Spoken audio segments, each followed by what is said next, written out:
Welcome to inst academy. இன்னைக்கு நம்ம என்ன பார்க்க போகிறோம், 12th ஸ்டாண்டர்ட் எக்ஸசைஸ் 3.3ல செவன்த் சம் பார்க்க போகிறோம்.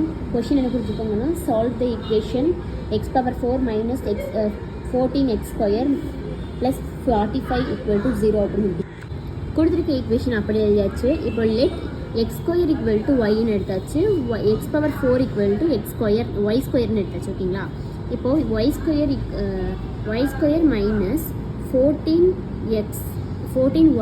ஏன் அப்படின்னா ஒய் எக்ஸ் இருக்கிற இடத்துலலாம் நம்ம ஒய்யை போட்டு சப்ஸ்டியூட் பண்ணுறீங்க. சரிங்களா, ஒய் ஸ்கொயர் எக்ஸ் பவர் 4ஓட வந்துட்டு y square minus 14 x square இருக்குது. அப்போ எக்ஸ் ஸ்கொயரோட value y, so y plus 45 அப்படியே படைச்சு ஈக்குவல் டு 0 இருந்துச்சு. சரிங்களா, இப்போ இது வந்துட்டு நமக்கு இது இன்ட்டு பண்ணோம்னா நமக்கு இங்கே 1 இருக்கதா அர்த்தம். இது இன்ட்டு பண்ணோம்னா நமக்கு 45 கிடைக்கும். இதை எப்படி நமக்கு ஆட் பண்ணி மைனஸ் பண்ணால் நமக்கு எப்படி வேல்யூ கிடைக்குமோ அதை நம்ம இப்படி ஃபேக்டரைஸ் பண்ணிக்கணும். y equal to 9 y equal to -5 equal to 0 சொல்லி நமக்கு கிடச்சிருக்கு. அதை எழுதிக்கலாம். y ஈக்குவல் டு கொஞ்சம் இருந்துச்சுன்னா 9 +9 ஆயிரும்.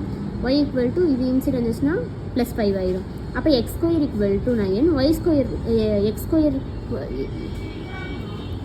Equal to 9, X power 4 equal to 5 அப்படின்னு சொல்லி நமக்கு கிடைக்கும். சரிங்களா, எக்ஸ் வந்துட்டு ஸ்கொயர்னே வச்சுக்கோங்க.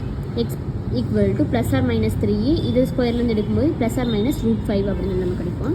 The roots R 3, -3, +√5 or -√5. Thank you.